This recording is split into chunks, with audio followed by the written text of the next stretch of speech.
생각 없이 말하는 사람들을 이 한마디로 침묵시키는 법. 전문가들이 추천하는 평화로운 대처법입니다. 하나, 생각 없이 말하는 사람의 말이 주는 영향. 생각 없이 던져진 말은 누군가에게는 큰 상처가 될 수 있습니다. 특히 나이가 들면서 인생의 평화와 조화를 중요시하게 된 많은 노인들에게 무심코 던져진 한마디는 깊은 상처로 남기도 합니다. 친구나 가족의 무심한 말이 때때로 오랜 관계에 불편함을 가져오고 심지어는 멀어지게 하는 원인이 되기도 합니다. 예를 들어 어느 노인 부부가 오랜 친구와 만났을 때 친구가 나이에 대해 무심하게 요즘도 움직일 힘이 있어? 라고 묻는 장면을 떠올려 봅시다. 이러한 말 한마디는 단순한 질문일 수 있지만 듣는 사람 입장에서는 능력이나 자존감을 깎아내리는 말로 들릴 수 있습니다. 이 부부는 그날 이후로 그 친구와의 만남을 조금씩 피하게 되었고 결국 그들과의 관계는 서서히 멀어지게 되었습니다. 이러한 경험은 많은 이들이 겪고 있는 현실입니다. 전문가들은 사람들이 왜 생각 없이 말하는 경향이 있는지에 대해 설명합니다. 언어 심리학자들은 말할 때마다 상대방의 감정을 고려하지 못하는 사람들이 있는 이유 중 하나가 그들이 의도적으로 남을 무시하려는 것이 아니라 단순히 자신이 표현하는 대로 생각하고 행동하는 습관에 젖어 있기 때문이라고 말합니다. 다른 사람의 입장을 깊이 고려하는 대신 자신이 느끼는 것을 즉시 표현하는 것이 습관이 되어 자신도 모르게 상처를 줄 수 있는 말을 하게 된다는 것입니다. 이러한 성향을 가진 사람들은 흔히 무심한 말투로 인해 주변 사람들에게 오해를 살 수 있으며 가까운 관계에서도 미묘한 긴장감을 일으키게 됩니다. 특히 나이가 들수록 생각 없이 던져진 말은 더욱 큰 영향을 미칠 수 있습니다. 예를 들어 가족 모임에서 무심한 며느리나 사위가 나이 든 부모에게 요즘 몸은 괜찮으세요? 아직도 그렇게 많이 드세요? 같은 말을 던질 때가 있습니다. 이런 질문들은 의도는 좋을 수 있으나 듣는 사람 입장에서는 자신이 나이를 먹으면서 약해졌다는 느낌을 받게 되고 스스로의 건강에 대한 불안감까지 느끼게 만듭니다. 어떤 어르신은 이런 이야기를 듣고 나서 식사 자리를 피하거나 음식을 덜 먹으려고 애쓰게 되며 가족들 사이에서도 점차 대화에 참여하기를 꺼리게 됩니다. 그러다 보면 자신이 점점 고립되어 간다는 느낌을 받을 수 있습니다. 다른 예로 오랜 친구들 사이에서도 이런 일이 발생합니다. 오랜 세월을 함께해온 친구 사이에서는 서로의 생활에 대해 가끔 걱정하는 마음에서 무심코 던진 말이 상대방에게는 불쾌감으로 다가올 수 있습니다.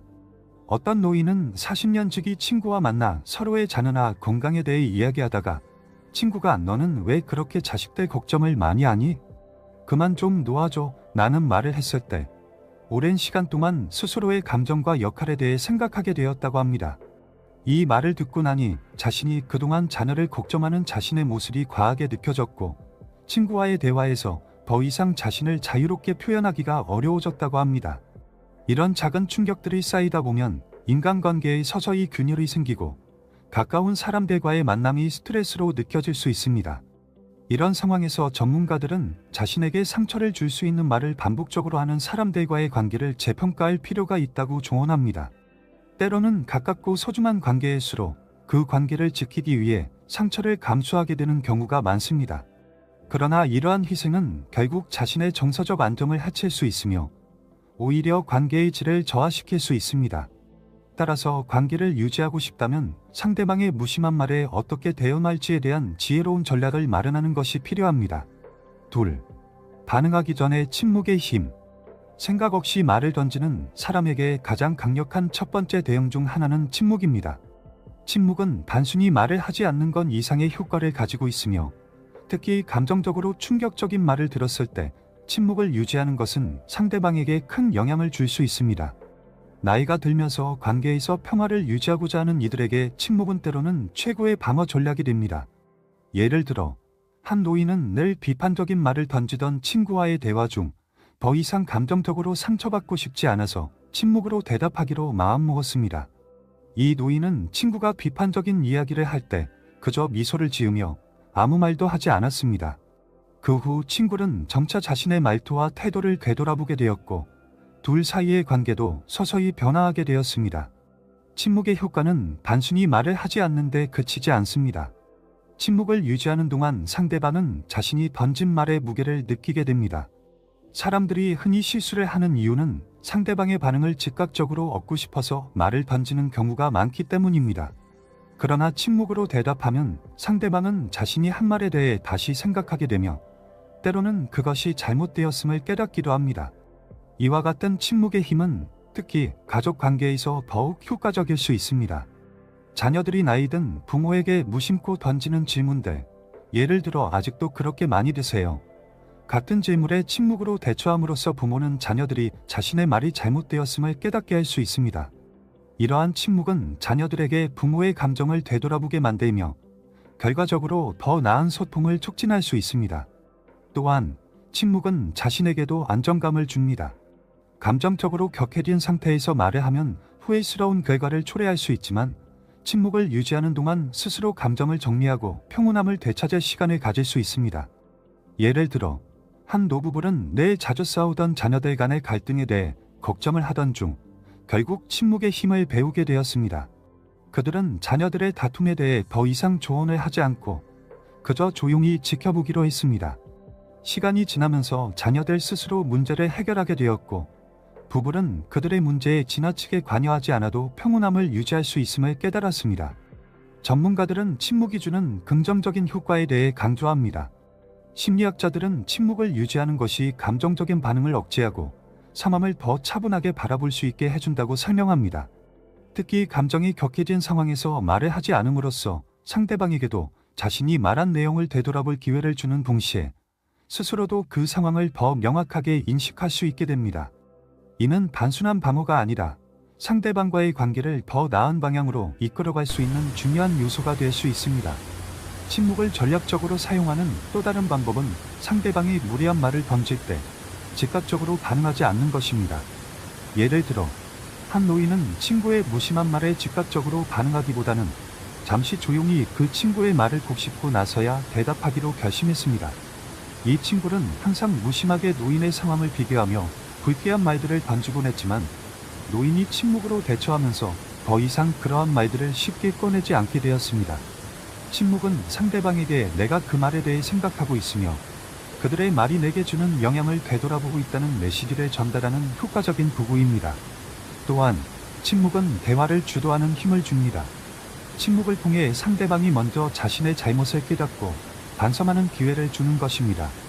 특히 가까운 관계에서는 상대방이 먼저 잘못을 인정하고 스스로 변화를 모색하게 됩니다.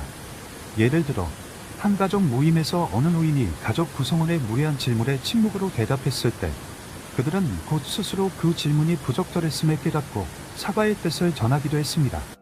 이처럼 침묵은 상대방이 스스로 반성하고 더 나은 대화를 하게끔 유도하는 데 큰 역할을 합니다. 전문가들은 침묵이 감정적 긴장을 완화하고 긍정적인 관계를 유지하는 데 있어 강력한 도구라고 강조합니다. 의사소통 전문가들은 침묵이 단순히 감정을 억제하는 것이 아니라 관계에서 발생하는 긴장을 풀고 대화를 차분하게 이어갈 수 있는 여유를 주는 것이라고 설명합니다. 특히 상대방이 무례한 말을 했을 때 바로 대응하지 않고 침묵을 유지하면 그들은 종종 스스로 자신의 말이 잘못되었음을 깨닫고 더 조심스러운 태도로 대화를 이어나가게 됩니다. 왜라고 물어보며 화살 돌리기. 상대방이 무심한 말을 던졌을 때 왜라는 단순한 질문은 큰 효과를 발휘할 수 있습니다. 이 질문은 상대방이 자신의 말을 되돌아보게 만들며 그들이 한 말의 의미를 다시 생각하도록 유도합니다. 특히 상대방이 비판적이거나 불필요한 조언을 던질 때 왜라고 물어보는 것은 그들에게 부담을 돌리는 효과가 있습니다. 예를 들어 한 노인은 자주 비판적인 친구와 대화할 때마다 왜 그렇게 생각해? 라는 질문을 던지기 시작했습니다. 처음에는 친구가 당황스러워했지만 점차 자신의 말투를 돌아보게 되었고 결국 비판적인 태도가 점차 줄어들었습니다. 이와 같이 왜라는 질문은 상대방이 무심하게 던진 말이 얼마나 근거 없는지 깨닫게 만듭니다. 많은 사람들은 다른 사람을 비판하거나 자신의 의견을 강하게 주장할 때 그 말이 왜 필요한지 깊이 생각하지 않습니다. 하지만 왜라고 물어보면 그들은 자신이 왜 그런 말을 했는지 설명할 필요가 생기며 그로 인해 스스로 그 말이 적절했는지 다시 판단하게 됩니다. 이는 특히 가족 내에서 효과적일 수 있습니다. 예를 들어 한 노인이 자녀에게서 왜 아직도 그런 일에 신경을 쓰세요? 라는 말을 들었을 때 왜 그렇게 생각하니? 라고 물어보았습니다. 자녀는 곧 자신의 말이 어리석었다는 것을 깨달았고 이후로는 부모님의 일에 대해 함부로 말하지 않게 되었습니다. 왜? 라는 질문은 비난을 반박하는 도구가 될 수 있으며 상대방이 자신이 던진 말의 의미를 곰곰이 생각하도록 만듭니다. 또한 상대방에게 설명할 의무를 부여함으로써 대화의 주도권을 되찾을 수 있습니다. 무심하게 남을 비판하는 사람들은 대부분 상대방이 즉각적으로 반응하기를 기대하지만 왜? 라는 질문은 그들의 기대를 뒤집고 그들이 자신의 말에 대해 생각하도록 유도합니다. 예를 들어 한 노부부가 자주 만나던 이웃이 언제나 그들의 생활 방식을 비판할 때마다 왜 그렇게 생각하세요? 라고 물어보기 시작했습니다. 그 이웃은 곧 자신의 태도를 바꾸게 되었고 그들 간의 관계도 훨씬 부드러워졌습니다. 이 질문의 효과는 특히 자주 만나는 사람들과의 관계에서 더욱 두드러질 수 있습니다. 관계에서 비판적인 말을 던지는 사람들이 자신의 말이 항상 옳다고 느낄 때가 많습니다. 그러나 왜라고 질문함으로써 그들은 자신의 말이 다른 사람에게 어떤 영향을 미치는지 돌아보게 됩니다. 예를 들어 한 노인은 자주 조언을 던지는 사촌과의 대화에서 왜 그게 그렇게 중요해? 라고 물어보았습니다. 사촌은 그 질문에 잠시 멈추었고 이후로는 더 신중하게 말을 하기 시작했습니다. 이런 식으로 왜? 라는 질문은 관계를 개선하는 데 중요한 역할을 할 수 있습니다. 전문가들은 왜? 라는 질문이 주는 효과에 대해 강조합니다. 의사소통 전문가들은 상대방이 스스로 말의 이유를 설명하게 함으로써 자신의 말이 타인에게 어떤 영향을 미치는지 깨닫게 된다고 설명합니다. 특히 남을 비판하거나 훈계하는 습관이 있는 사람들에게 왜? 라는 질문은 큰 충격을 줄 수 있습니다. 그들은 자신이 늘 옳다고 믿는 경향이 있으므로 그들의 말에 대해 이유를 설명해야 하는 상황은 그들의 생각을 바꾸는 계기가 될 수 있습니다. 또한 왜? 라고 물어보는 것은 상대방과의 관계에서 균형을 맞추는 데 도움이 됩니다. 상대방이 자신에게 비판적이거나 무리한 말을 할 때 즉각적으로 대응하는 대신 그들의 말에 대해 한 번 더 생각하게 만드는 것은 관계를 더 평등하게 만듭니다. 예를 들어 한 노부인은 늘 자신을 간섭하던 이웃에게 왜 그렇게 생각하세요? 라고 물어보았고 그 후 그 이웃은 그녀에게 덜 간섭하게 되었습니다. 이는 왜? 라는 질문이 상대방의 태도를 변화시키고 관계에서 주도권을 잡는 데 큰 도움이 됨을 보여줍니다. 결론적으로 왜? 라는 질문은 단순해 보이지만 그 효과는 매우 강력합니다. 상대방이 무심하게 던진 말에 이 질문을 통해 화살을 돌림으로써 상대방은 자신의 말에 과연 적절했는지를 다시 생각하게 됩니다. 네. 목적이 뭐죠? 또 대화 방향 바꾸기. 상대방이 비판적이거나 부정적인 말을 던질 때 목적이 뭐죠? 라고 물어보는 것은 대화를 긍정적인 방향으로 돌리는 데 매우 효과적입니다. 이 질문은 상대방에게 그들의 말이 단순히 비판이나 불필요한 간섭이 아닌 실제로 도움이 되는지 생각하게 만듭니다. 예를 들어 한 노인이 자주 부정적인 말을 던지는 친구에게 목적이 뭐죠? 라고 물어본 적이 있습니다. 친구는 처음에 당황했지만 곧 자신의 말이 단순히 비판적인 의도에서 나온 것임을 깨닫고 대화의 태도를 바꾸기 시작했습니다. 이처럼 목적이 뭐죠? 라는 질문은 상대방이 자신의 말이 상대방에게 어떤 의미를 주는지 다시 생각하게 하는 강력한 도구입니다. 이 질문을 통해 상대방은 대화의 방향을 다시 잡을 기회를 얻습니다. 사람들은 때때로 감정적으로 반응하여 다른 사람을 비판하거나 조언을 가장해 자신을 내세우려는 경향이 있습니다. 그러나 목적이 뭐죠? 라는 질문은 그들이 말을 하기 전에 그 목적을 숙고하게 하며 대화가 좀 더 생산적이고 건설적인 방향으로 흐를 수 있도록 유도합니다. 특히 가족이나 가까운 사람과의 대화에서 이 질문은 관계를 더욱 공감하게 유지하는 데 도움이 될 수 있습니다. 예를 들어 한 노부인은 자녀와의 대화에서 자주 비판적인 말을 들을 때마다 그 말을 하려는 목적이 뭐니? 라고 물어보았습니다. 그 결과 자녀는 자신의 말이 부적절했음을 깨닫고 이후 대화가 훨씬 존중과 이해를 바탕으로 진행되게 되었습니다. 이와 같은 질문은 상대방이 단순한 비판이나 충고 대신 긍정적인 방향으로 대화를 이끌 수 있는 기회를 제공합니다. 사람들은 가끔 자신도 모르게 다른 사람의 삶에 대해 부정적인 시선을 가지고 비판을 쏟아내곤 합니다. 하지만 목적이 뭐죠? 라고 물으면 그들은 자신의 말이 상대방에게 어떤 의미로 받아들여질지 다시 한번 생각하게 됩니다. 예를 들어 한 노인은 이웃이 자주 자신의 생활 방식을 비판하는 상황에서 이 질문을 사용했습니다. 이웃은 처음에는 놀랐지만 점차 자신의 말이 그저 불만을 표현하는 데 불과하다는 것을 깨닫고 대화의 방향을 바꾸게 되었습니다.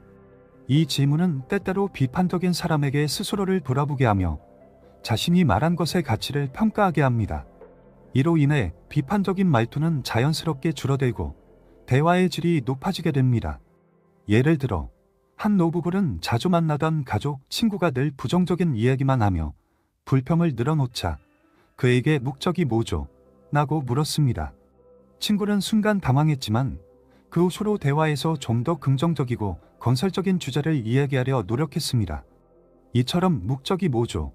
라는 질문은 단순히 대화를 차단하는 것이 아니라 대화가 좀 더 의미 있고 가치 있게 변화하도록 도와줍니다. 전문가들은 이 질문이 인간관계에서 긍정적인 변화를 이끌어내는 힘을 가지고 있다고 설명합니다. 심리학자들은 상대방이 비판적이거나 부정적인 말을 할 때 그 목적을 묻는 것은 단순한 질문이 아니라 그들의 태도를 다시 생각하게 하는 기회를 주는 것이라고 강조합니다. 특히 자주 만나는 사람들과의 관계에서 이 질문을 통해 상대방은 스스로 자신의 말을 돌아보고 좀 더 배려 있는 태도를 가지게 됩니다. 이는 관계를 좀 더 건강하게 유지하는 데 중요한 역할을 할 수 있습니다. 또한 목적이 뭐죠? 라는 질문은 상대방이 자신의 말을 어떻게 받아들일지 생각하게 합니다. 그들은 단순히 자신의 감정을 표현하는 것에서 그치지 않고 그 말이 다른 사람에게 어떤 영향을 미칠지 고려하게 됩니다. 예를 들어 한 노인은 자신에게 잦은 충고를 던지던 친구에게 이 질문을 던졌습니다. 친구는 곧 자신의 충고가 실제로 도움이 되는 것이 아니라 오히려 상대방을 부담스럽게 할 수 있다는 사실을 깨달았고 이후로는 좀 더 신중하게 대화를 이어갔습니다. 결과적으로 목적이 뭐죠? 라는 질문은 단순히 대화를 긍정적으로 이끄는 역할을 할 뿐 아니라 상대방이 자신의 말의 의미를 되돌아보게 하는 중요한 역할을 합니다. 5. 당신 의견 존중해요로 비판 무력화하기. 상대방이 비판적이거나 무례한 말을 할 때 당신 의견 존중해요 라는 한마디는 아주 효과적입니다. 이 표현은 상대방의 의견을 존중하되 그에 대해 굳이 동의할 필요는 없음을 우아하게 표현할 수 있는 방법입니다. 예를 들어 한 노인은 내일 가족 행사에서 본인에게 잦은 조언을 늘어놓던 사촌에게 당신 의견 존중해요 라고 답했습니다. 이 한마디로 사촌은 더 이상 깊이 간섭하지 않게 되었고 이후 가족 모임에서도 서로의 의견을 존중하는 분위기가 형성되었습니다. 이는 노인이 상대방의 의견을 반박하지 않으면서도 자신의 입장을 지키는 방법이 되었던 것입니다. 이 표현은 상대방이 자신의 의견을 존중받는다고 느끼게 하면서도 논쟁을 피할 수 있게 합니다. 사람들은 보통 자신의 의견이 무시되거나 반박되면 더욱 강하게 주장하려는 경향이 있습니다. 하지만 당신 의견 존중해요 라는 말은 상대방에게 반박의 여지를 주지 않으면서도 자신의 입장을 고수할 수 있게 해줍니다. 예를 들어 한 노부부는 자주 만나는 친구가 자신들의 생활 방식에 대해 비판적인 이야기를 할 때마다 당신 의견 존중해요 라고 말하기 시작했습니다. 그 친구는 더 이상 부부의 선택을 평가하거나 비판하려 하지 않았고 그로 인해 서로의 관계도 한결 편안해졌습니다. 이 표현은 또한 상대방이 자신의 의견이 반드시 옳지 않을 수도 있음을 깨닫게 하는 효과가 있습니다. 사람들은 자기 생각이 늘 옳다고 믿는 경우가 많지만 당신 의견 존중해요 라는 말은 그들이 자신의 의견이 단순한 의견일 뿐이지 절대적인 진리가 아니라는 점을 상기시킵니다. 예를 들어 한 노인은 자신에게 무리한 기대를 요구하던 자녀에게 당신 의견 존중해요 라고 말했습니다. 자녀는 처음엔 당황했지만 곧 부모님이 반드시 자신의 기대를 따를 필요가 없음을 깨닫고 스스로의 태도를 수정하게 되었습니다. 전문가들은 이와 같은 표현이 관계에서 상호 존중을 강조하는데 큰 도움이 된다고 설명합니다. 인간관계 전문가들은 특히 가까운 사람들 간의 관계에서 이런 표현이 불필요한 논쟁을 막고 서로의 입장을 존중할 수 있게 해주는 중요한 도구라고 말합니다. 특히 가족이나 친구와의 관계에서 자주 사용되는 이 표현은 상대방에게 당신의 의견을 존중하겠지만 그 의견이 반드시 당신의 선택이나 행동을 바꾸는 요소가 되지는 않을 것임을 은연중에 전달하게 됩니다. 이를 통해 상대방은 자신의 의견이 강요가 아니라 단순한 의견으로 존중받고 있음을 느끼게 됩니다. 또한 당신 의견 존중해요 라는 표현은 단순히 상대방의 의견을 무시하는 것이 아니라 그들의 의견을 인정하면서도 자신의 감정을 보호하는 방식으로 작용합니다. 감정적으로 힘든 상황에서 이 한마디는 상대방이 느끼기에 거부감을 주지 않으면서도 논쟁을 피할 수 있는 효과적인 방법입니다. 예를 들어 한 노부인은 늘 자신의 선택에 대해 불만을 표시하던 동생에게 당신 의견 존중해요 라고 말했습니다. 그 동생은 그 말에 더 이상 불만을 표현하지 않았고 노부인은 평온한 관계를 유지할 수 있게 되었습니다. 이 표현을 사용하는 것은 단순히 말의 문제가 아니라 관계를 유지하는 데 필요한 태도의 문제이기도 합니다. 상대방이 비판적이거나 무리하게 접근할 때 즉각적으로 반박하거나 논쟁을 시작하는 대신 그들의 의견을 존중함으로써 더 큰 평화를 유지할 수 있는 것입니다. 이는 특히 노년기에 더 중요한데 나이가 들수록 갈등보다는 평화를 추구하는 경향이 커지기 때문입니다. 예를 들어 한 노인은 자주 만나는 지인이 본인에 대해 불필요한 평가를 할 때마다 당신 의견 존중해요 라고 말하며 갈등을 피했습니다. 그 결과 두 사람은 서로를 더 이해하며 더 가까워지게 되었습니다. 결론적으로 당신 의견 존중해요 라는 표현은 비판을 무력화하고 상대방과의 관계를 원만하게 유지하는 데 매우 유용합니다. 이는 상대방이 자신의 의견이 존중받고 있음을 느끼게 하며 동시에 자신에게 불필요한 스트레스를 줄 필요가 없음을 깨닫게 해줍니다. 6. 생각해 볼게요. 로 경계 설정하기. 상대방이 지나치게 간섭하거나 불필요한 조언을 할 때 생각해 볼게요 라는 표현은 경계를 지키면서도 예의를 갖춘 대답이 될 수 있습니다. 이 한마디는 상대방의 의견을 완전히 무시하지 않으면서도 그 의견에 대해 즉각적으로 반응하지 않겠다는 메시지를 전달하는 효과가 있습니다. 예를 들어 한 노인은 자녀로부터 자주 들어오는 생활 방식에 대한 간섭에 대해 생각해 볼게요 라고 대답하기 시작했습니다. 이 대답을 들은 자녀는 부모님이 자신의 의견을 곧바로 수용할 의사가 없다는 것을 느끼고 점차 그들의 선택을 존중하게 되었습니다. 이 표현은 즉각적인 반박이나 감정적인 반응을 피하면서도 자신의 입장을 지킬 수 있는 좋은 방법입니다. 때때로 가족이나 친구는 자신이 옳다고 믿고 상대방에게 조언을 강요하는 경우가 있습니다. 하지만 생각해 볼게요 라는 표현은 그들의 의견에 즉각적으로 동의하지 않으면서도 상대방이 기분 나쁘지 않도록 합니다. 예를 들어 한 노부인은 자주 조언을 해오는 친척에게 이 표현을 사용하면서 대화를 이어나갔습니다. 그 친척은 처음에는 자신이 무시당한다고 느꼈지만 곧 그들이 서로 다른 생각을 가지고 있음을 인정하고 대화의 방식을 바꾸게 되었습니다. 또한 생각해 볼게요 는 경계를 설정하면서도 상대방에게 존중을 표하는 표현입니다. 상대방이 나름의 좋은 의도로 조언을 하거나 비판적인 의견을 내놓을 때 단순히 무시하거나 반박하는 것보다는 생각해 볼게요 라고 말함으로써 관계를 유지할 수 있습니다. 이는 특히 가족과의 관계에서 효과적입니다. 예를 들어 한 노인은 자신에게 계속해서 식습관에 대해 조언을 하는 자녀에게 생각해 볼게요 라고 말했습니다. 이 말을 들은 자녀는 부모가 자신의 의견을 완전히 무시하지 않지만 동시에 모든 조언을 따를 의사는 없음을 깨닫고 점차 부모의 선택을 존중하게 되었습니다. 전문가들은 이와 같은 표현이 감정적으로 평화로운 관계를 유지하는 데 큰 도움이 된다고 말합니다. 심리학자들은 특히 가까운 사람들 간의 관계에서 생각해 볼게요 라는 표현이 대화를 차분하게 이어가는 데 중요한 역할을 한다고 설명합니다. 이 표현은 상대방이 의견을 표현하는 것을 막지 않으면서도 그 의견에 대해 자신의 결정을 내릴 시간을 가지게 해줍니다. 이는 단순한 경계 설정 이상의 의미를 가지며 상대방과의 대화에서 서로의 입장을 존중할 수 있는 여유를 줍니다. 또한 생각해 볼게요 라는 표현은 대화를 주도할 수 있는 기회를 제공합니다. 상대방이 어떤 주제에 대해 강하게 주장할 때 이 표현을 통해 그들의 의견을 듣되 즉각적으로 대응하지 않고 자신이 주도권을 가질 수 있습니다. 예를 들어 한 노인은 친구가 특정 주제에 대해 강하게 의견을 피력할 때마다 생각해 볼게요 라고 말하며 대화를 이어갔습니다. 친구는 점차 노인이 자신의 생각을 반영하지 않을 수도 있음을 이해하게 되었고 그 이후로는 대화에서 서로의 의견을 존중하는 분위기가 형성되었습니다. 이 표현은 상대방이 자신의 의견을 강요하지 않도록 하는 데도 도움이 됩니다. 생각해 볼게요 라고 말함으로써 상대방은 그들의 의견이 반드시 받아들여져야 하는 것이 아님을 깨닫게 됩니다. 이는 특히 조언이나 비판을 자주 하는 사람들에게 효과적인데, 그들이 자신의 의견을 무조건적으로 받아들이지 않아도 된다는 것을 느끼게 합니다. 예를 들어 한 노인은 늘 잦은 조언을 해오던 친척에게 이 표현을 사용하였고, 그 친척은 더 이상 자신이 모든 상황에 대해 올바른 답을 가지고 있다고 생각하지 않게 되었습니다. 결과적으로 생각해 볼게요 라는 표현은 상대방의 의견을 존중하면서도 자신의 결정을 지키는 강력한 도구입니다. 이는 갈등을 피하고 서로의 의견을 존중하는 건강한 관계를 유지하는 데 매우 유용하며 자신의 평화를 지키는 데도 큰 도움이 됩니다.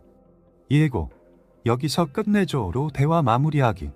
때때로 대화가 지나치게 비판적이거나 부정적인 방향으로 흘러갈 때 여기서 끝내죠 라는 말은 매우 유용합니다. 이 표현은 대화를 깔끔하게 종료하면서도 상대방에게 무리하지 않게 의사소통을 중단할 수 있는 방법을 제공합니다. 특히 오랜 친구나 가족과의 대화에서 감정이 격해질 때 이 표현을 사용하면 상대방도 그 대화가 더 이상 진행되지 않기를 이해하게 됩니다. 예를 들어 한 노인은 늘 불평을 늘어놓는 친구와의 대화에서 여기서 끝내줘라고 말하며 대화를 마무리했습니다. 친구는 처음엔 의아해했지만 곧 그 말이 상대방을 위한 배려임을 깨닫고 더 이상 부정적인 주제로 대화를 이어가려 하지 않았습니다. 이 표현은 불필요한 논쟁을 피하면서도 대화를 차분하게 종료할 수 있는 좋은 방법입니다. 가끔 사람들은 특정 주제에 대해 감정적으로 반응하며 그로 인해 논쟁이 벌어지기도 합니다. 하지만 여기서 끝내줘 라는 말은 상대방이 화가 나거나 감정적으로 격해지기 전에 논쟁을 종료할 수 있게 합니다. 한 노부인은 가족 모임에서 자주 의견이 충돌하던 동생과의 대화에서 이 표현을 사용해 왔습니다. 그 결과 동생은 더 이상 감정적인 반응을 보이지 않았고 모임에서의 분위기도 한층 부드러워졌습니다. 또한 이 표현은 상대방에게 예의를 갖추면서도 자신의 경계를 명확하게 설정할 수 있는 방법입니다. 상대방이 지나치게 비판적이거나 공격적인 태도를 보일 때 여기서 끝내줘 라고 말함으로써 그들에게 대화의 한계를 알려줄 수 있습니다. 이는 특히 가까운 가족이나 친구와의 관계에서 효과적입니다. 예를 들어 한 노인은 자주 잔소리를 늘어놓는 조카와의 대화에서 여기서 끝내줘 라고 말하며 대화를 종료했습니다. 조카는 그 말을 듣고 더 이상 자신이 잘못된 조언을 하지 않게 되었고 결과적으로 둘 사이의 관계가 더 편안해졌습니다. 전문가들은 이 표현이 갈등 상황을 피하고 관계를 보호하는 데 큰 도움이 된다고 말합니다. 심리학자들은 여기서 끝내줘 라는 말이 상대방에게 예의를 갖추면서도 자신의 입장을 명확히 표현할 수 있는 중요한 도구라고 설명합니다. 이 표현은 갈등을 방지하는 동시에 상대방이 더 이상 그 주제에 대해 이야기를 나누고 싶지 않다는 점을 깨닫게 해줍니다. 이는 관계를 보호하는 데도 중요한 역할을 하며 특히 감정이 격해질 가능성이 있는 상황에서 효과적으로 사용할 수 있습니다. 또한 여기서 끝내줘 라는 표현은 상대방에게 대화를 마무리할 때의 예의와 존중을 전달하는 데 도움이 됩니다. 이는 상대방이 더 이상 비판적이거나 부정적인 주제를 이어가고 싶지 않다는 신호로 받아들여지며 그로 인해 양측 모두가 감정을 상하지 않고 대화를 끝낼 수 있게 합니다. 한 노인은 자주 만나던 이웃과 특정 주제에 대해 논쟁이 격해질 때마다 이 표현을 사용했습니다. 이웃은 그 말을 듣고 더 이상 논쟁을 이어가지 않았고 결과적으로 두 사람의 관계는 긍정적으로 유지될 수 있었습니다. 이 표현을 사용하는 것은 단순한 대화 종료 이상의 의미를 가집니다. 상대방에게 자신의 의견이나 감정을 전하면서도 서로의 감정을 존중하는 방법이 됩니다. 이는 관계에서 중요한 경계를 설정하는 데 매우 유용하며 자신을 지키면서도 상대방에게 예의를 갖추는 방법으로 작용합니다. 예를 들어 한 노부부는 늘 자신들의 선택에 간섭하는 친구와의 대화에서 이 표현을 사용하기 시작했습니다. 그 친구는 그 말을 듣고 더 이상 간섭하려 하지 않았고 그로 인해 그들의 관계도 한층 평화로워졌습니다. 결론적으로 여기서 끝내줘 라는 표현은 대화를 원만하게 종료하고 불필요한 갈등을 피하면서도 서로의 감정을 존중하는 데 매우 유용합니다.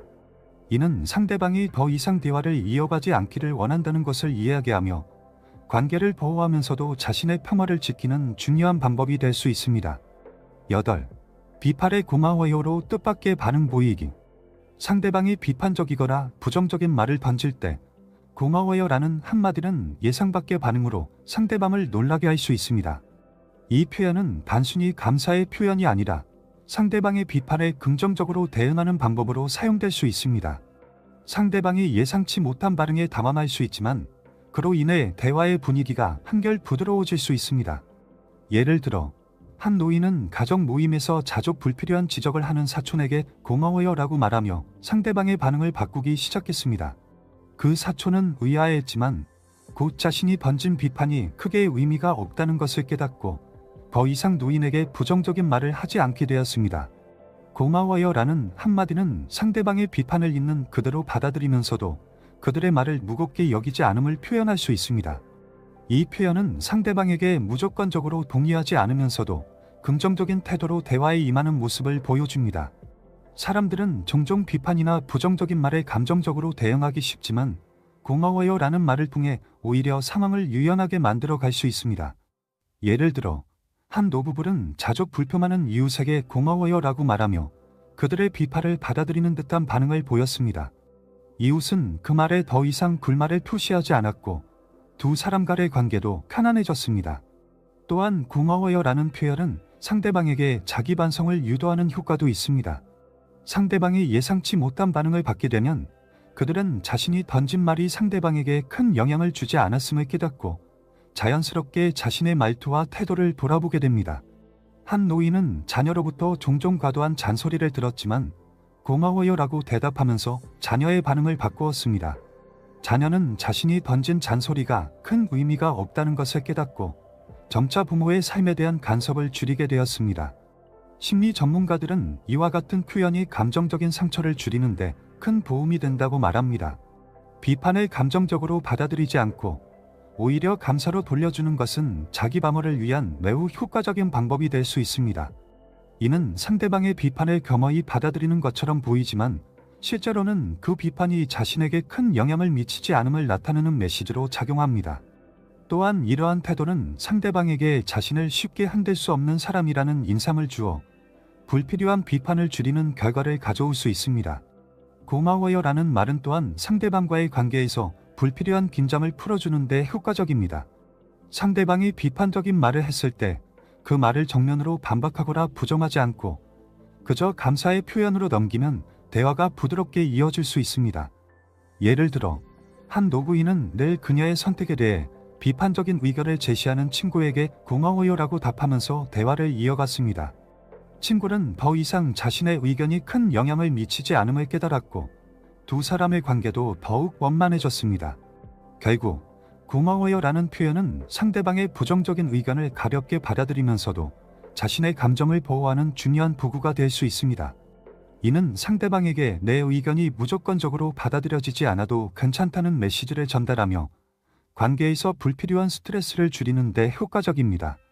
예를 들어 한 노인은 자주 만나는 지인이 본인의 생활 방식을 비판할 때마다 고마워요 라고 말하며 상대방의 말이 자신의 삶에 큰 영향을 미치지 않음을 보여주었습니다. 그 결과 그 지인은 더 이상 노인의 생활 방식을 평가하려 들지 않게 되었고 두 사람의 관계도 훨씬 편안해졌습니다. 마지막으로 시청자 여러분께서는 혹시 비판적인 사람에게 고마워요 라는 반응을 보이신 적이 있으신가요? 아니면 이 방법을 시도해 보신 후의 느낌은 어떠셨나요? 댓글로 여러분의 경험을 나누어 주세요.